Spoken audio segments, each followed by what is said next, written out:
الحمد لله الذي فتح لأوليائه طرق الهدى وأجرى على أيديهم أنواع الخيرات ونجاهم من الردى، والصلاة والسلام على سيدنا وحبيبنا المصطفى وعلى آله وأصحابه أجمعين وبارك وسلم أبدا. أما بعد، فأعوذ بالله من الشيطان الرجيم. بسم الله الرحمن الرحيم. وإنك لعلى خلق عظيم. صدق الله مولانا العظيم وصدق رسوله النبي الكريم. إن الله وملائكته يصلون على النبي يا أيها الذين آمنوا صلوا عليه وسلموا تسليما. اللهم صل على سيدنا ومولانا محمد مبارك وسلم وصل عليه.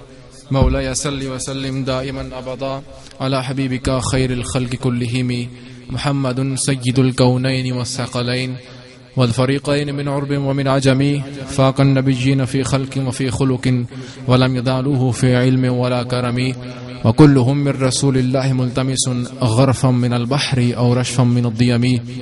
ثم الرضا عن أبي بكر وعن عمر وعن علي وعن عثمان ذي الكرم. يا رب صل وسلم دائما أبدا على حبيبك خير الخلق كلهم. اللہ جل مجدہ الکریم کی حمد و ثنا اور رحمت عالم حضور سرور کائنات باعث تکوین کون مکان حامی بے کساں جناب محمد مصطفیٰ صلی اللہ علیہ وسلم کی بارگاہ اقدس میں ہدیہ درود و سلام پیش کرنے کے بعد نہایت معزز و محترم سامعین حاضرین، السلام علیکم ورحمۃ اللہ تعالی وبرکاتہ. سامعین، اللہ رب العزت نے بنی نوع انسان کی ہدایت کے لیے، ان کا رشتہ اپنے ساتھ جوڑنے کے لیے اس نے انبیاء کا ایک سلسلہ جاری فرمایا، ان کو کتب عطا فرمائی، ان کو بے شمار محاسن اور کمالات عطا فرمائے، لیکن ان کے لیے کوئی نہ کوئی قید تھی، وقت کی قید، قوم کی قید، علاقے کی قید. اب جب خاتم المرسلین حضور سرور کائنات صلی اللہ علیہ وسلم کی بعثت کا وقت آیا، تو کیونکہ اب انبیاء کا سلسلہ ختم ہونا تھا، قیامت تک کوئی اور شریعت آنے والی نہ تھی، کوئی اور کتاب ایسی بھیجی جانی نہ تھی اللہ رب العزت کی طرف سے، تو یہ سب معاملات اس بات کا تقاضا کرتے تھے کہ اب ایسی جو ہستی ہوگی اس کو وہ کمالات عطا کیے جائیں، وہ محاسن عطا کیے جائیں جو رہتی دنیا تک تمام ابن آدموں کے لیے، یعنی اللہ رب العزت نے اپنے حبیب کو پھر ایسے کمالات عطا فرمائے جو سب انبیاء کو عطا فرمائے، اور حضور سرور کائنات صلی اللہ علیہ وسلم کو خاص جامعیت عطا فرمائے. حضور سرور کائنات فرماتے ہیں کہ میں مکارم اخلاق کو کمال درجے تک پہنچانے کے لیے بھیجا گیا ہوں. حضور سرور کائنات صلی اللہ علیہ وسلم کی تشریف آوری سے پہلے اگر ہم عرب کے جزیرے کا نقشہ کھینچیں تو ہمیں ایسا معلوم ہوتا ہے کہ عرب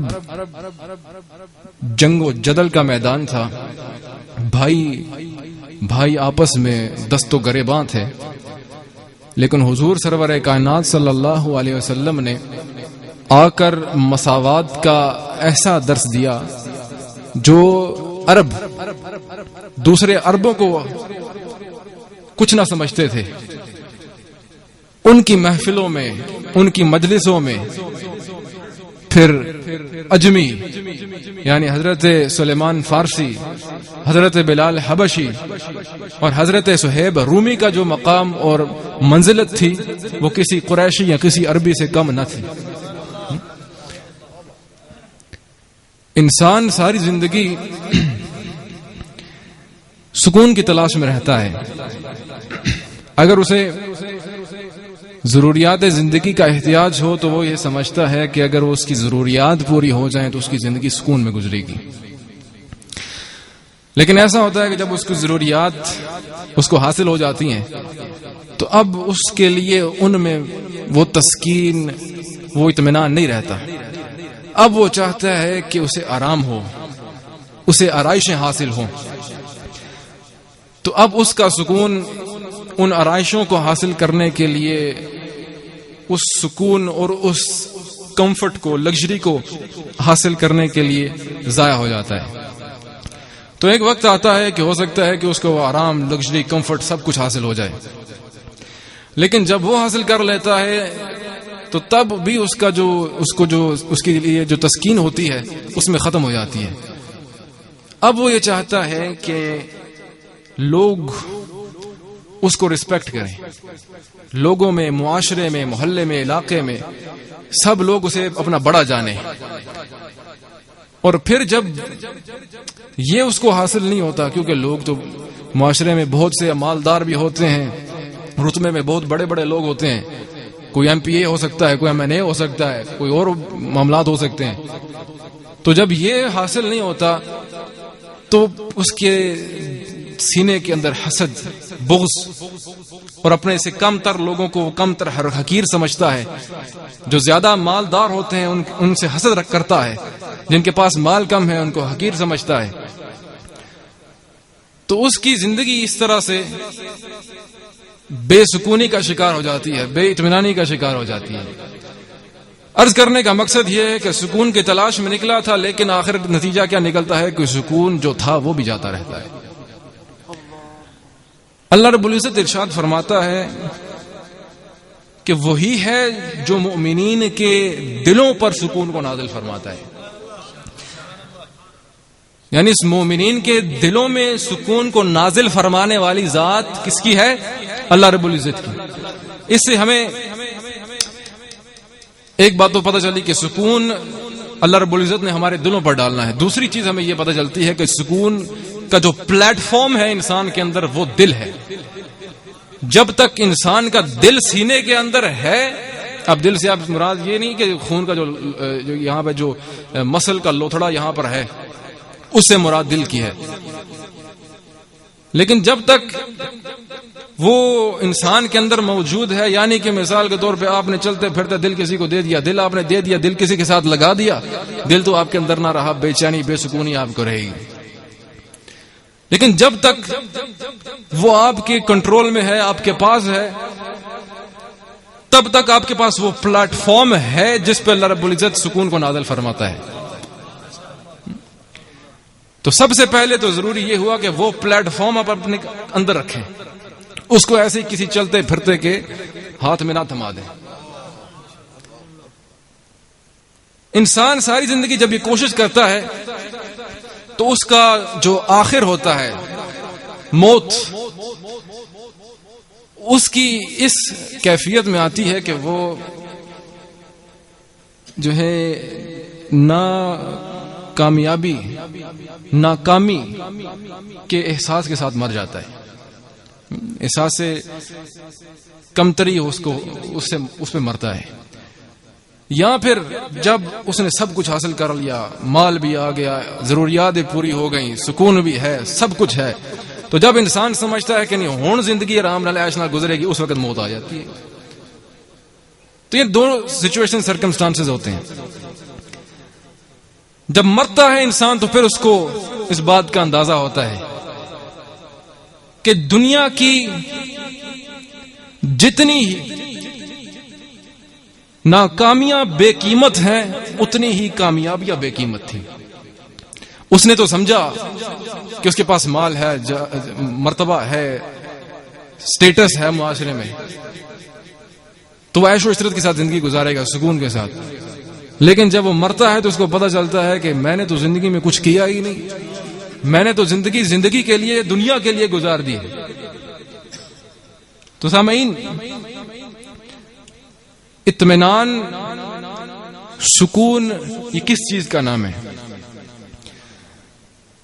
علماء فرماتے ہیں کہ سکون اسی کو حاصل ہوتا ہے جو صراط مستقیم پر رہتا ہے، کیونکہ حضور سرور کائنات صلی اللہ علیہ وسلم کی امتی ہونے کی حیثیت سے ہم ان کا ذکر کرتے ہیں، میلاد بھی کرتے ہیں، لیکن ان سب امور کے علاوہ بھی ہم پر کچھ اور ذمہ داریاں بھی عائد ہوتی ہیں، اور ان سے سب سے اہم اور امپورٹنٹ جو ذمہ داری وہ یہ ہے کہ ہم حضور کی اسوہ کو اپنی زندگیوں میں اپنائیں۔ تو سامعین، علامہ آلوسی فرماتے ہیں کہ یہ ایک ایسا نور ہے، ہیا نور یستقر فی القلب، ایک ایسا نور ہے جس کا انسان کے دل کے اندر استقرار رہتا ہے، یعنی انسان کے دل کے اندر اس کا ٹھہراؤ رہتا ہے۔ جب یہ نور اللہ رب العزت انسان کے دل میں ڈال دیتا ہے تو پھر انسان کے دل میں یہ مستقل طور پر رہتا ہے۔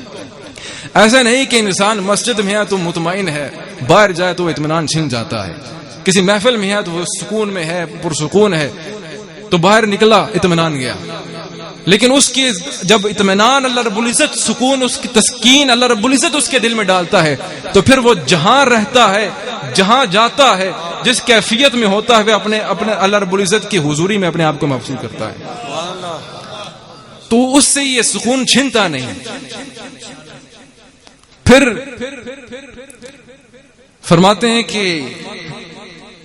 جب یہ سکون، یہ نور جب انسان کے دل میں آتا ہے تو پھر انسان کے دل میں، انسان کی زندگی میں جو طیش ہوتا ہے وہ ختم ہو جاتا ہے، پھر اس کو اطمینان حاصل ہوتا ہے، پھر اس کو سکون حاصل ہوتا ہے۔ تو ہمیں یہ پتا چلا کہ دنیاوی معاملات میں ہمیں کبھی سکون، کامل سکون حاصل ہونے والا نہیں۔ سکون حاصل کرنے کا ایک ہی ذریعہ ہے، اللہ رب العزت فرماتا ہے کہ اطمینان اور سکون تمہارے دلوں میں، تمہاری زندگیوں میں تب ہی آئے گا جب تم میرا ذکر کرو۔ اب ہو سکتا ہے کہ کوئی انسان سوچے کہ بھائی ہم تو ذکر کرتے ہیں، ذکر کی محافل میں بھی جاتے ہیں، لیکن ہمیں سکون اور سیٹسفیکشن اپنی زندگیوں میں مستقل طور پہ محسوس نہیں ہوتی، کیونکہ ہم نے ڈیفائن کر دیا، اس کی تعریف کر دی کہ ایسا نور ہے جس کا انسان کے دل میں استقرار ہے، یعنی انسان کے دل میں مستقل طور پہ رہتا ہے۔ تو کیا وجہ ہے کہ انسان کے دل میں اس کا استقرار نہیں؟ تو پتہ ہی چلتا ہے کہ مثال کے طور پہ اب یہاں پہ کوئی ٹینکی وغیرہ لگی ہوگی، آپ اس کو بھرتے جائیں، یہاں سے آگے سے آپ ٹوٹیاں ساری کھول دیں، ادھر سے آپ موٹر چلائے ہوئی آپ نے، ادھر سے آپ نے ٹوٹی ساری کھولی ہوئی، جناب پانی ٹینکی آپ کی بھرتی، ادھر سے آپ ذکر کرتے جا رہے ہیں، ادھر سے آپ نافرمانیاں بے حساب کرتے جا رہے ہیں۔ تو فرمایا کہ اس کے استقرار کا جو ذریعہ ہے وہ ذکر کر کے پھر تقویٰ ہے، کہ ذکر کرو پھر تقویٰ اختیار کرو۔ جب تم ذکر کرتے ہو اور پھر جب یہاں سے باہر نکلتے ہو تو خدا کی کسی حکم کی عدولی نہیں کرتے، کسی اس کے حکم کی نافرمانی نہیں کرتے، کوئی اس کا حکم نہیں توڑتے، تب وہ جو تم نے ذکر کیا اس سے اطمینان، جو تمہیں سکون حاصل ہوا، وہ تمہارے دلوں میں اس کا استقرار رہے گا۔ تو کوشش ہم نے یہ کرنی ہے کہ 3 چیزوں کا اہتمام کریں۔ سب سے پہلے اپنے دل کو اپنے اندر ہی رکھیں، اور دل لگانا ہے تو اللہ سے اور اس کے محبوب سے، بس۔ اگر کسی اور سے دل لگائیں گے تو وہ اطمینان بھی گیا، سکون بھی گیا۔ دوسرا، پھر اطمینان حاصل کیسے ہوگا، دل میں سکون کیسے آئے گا، وہ اللہ کے ذکر سے آئے گا، اور وہ مستقل طور پر کیسے رہے گا، اس کا ٹھہراؤ کیسے ہوگا، تقویٰ سے۔ متقی ہو جائیں گے، پرہیزگار ہو جائیں گے، تو وہ جو سکون اور اطمینان ہمارے دلوں میں ذکر سے حاصل ہوا وہ مستقل ہو جائے گا۔ تو سامعین، یہی چند گزارشات سی جو میں آپ تک پہنچانا چاہتا تھا۔ میں چاہتا ہوں کہ جب آپ کسی کم از کم اس محفل میں آئیں جہاں پر میں ہوں، میں آپ کو کوئی، چلو آپ نے فضائل بھی سنے، مسائل بھی سنے، سب کچھ سن لیا، لیکن میں آپ کو ایسی کوئی 1-2 باتیں، عملی باتیں بتا جاؤں کہ انسان جب یہاں سے جائے تو ان پر اگر عمل کر لے تو کچھ اس کو اطمینان، سکون، اس کی زندگی میں کچھ بہتری آ سکے۔ تو یہ چیزیں اگر آپ کو چند اپنا لیں اپنی زندگیوں میں، کیونکہ تصوف جو ہے وہ یہ قصے کہانیاں اور ان معاملات کا نام نہیں ہے، یہ عملی چیز ہے. طریقت کے جو منازل ہیں وہ گھر بیٹھے طے نہیں ہو جاتے یا ایک رات میں طے نہیں ہوتے. اگر کوئی ایسا شارٹ کٹ ہوتا تو وہ شیخ عبد القادر جیلانی برسوں بغداد کے جنگلوں میں پھرتے رہے، کیا ضرورت تھی؟ کوئی شارٹ کٹ ہو جاتا. حضرت نوشا گنج بخش قادری کتنا عرصہ چلہ کشی میں رہے، تو اگر کوئی شارٹ کٹ ہوتا تو وہ شارٹ کٹ اپنا لیتے. تو ہمیں اگر ہم صوفیاء کی زندگی کا جائزہ لیں، تمام مشائخ کی زندگی کا جائزہ لیں، تو ہمیں پتہ چلتا ہے کہ ایسا کوئی شارٹ کٹ ایگزسٹ کرتا نہیں. کوشش ہوگی، کاوش ہوگی تو پھر کچھ ہمیں حاصل ہوگا. دعا اللہ رب العزت ہمیں نیک اعمال کی توفیق عطا فرمائے. والسلام علیکم ورحمۃ اللہ تعالی.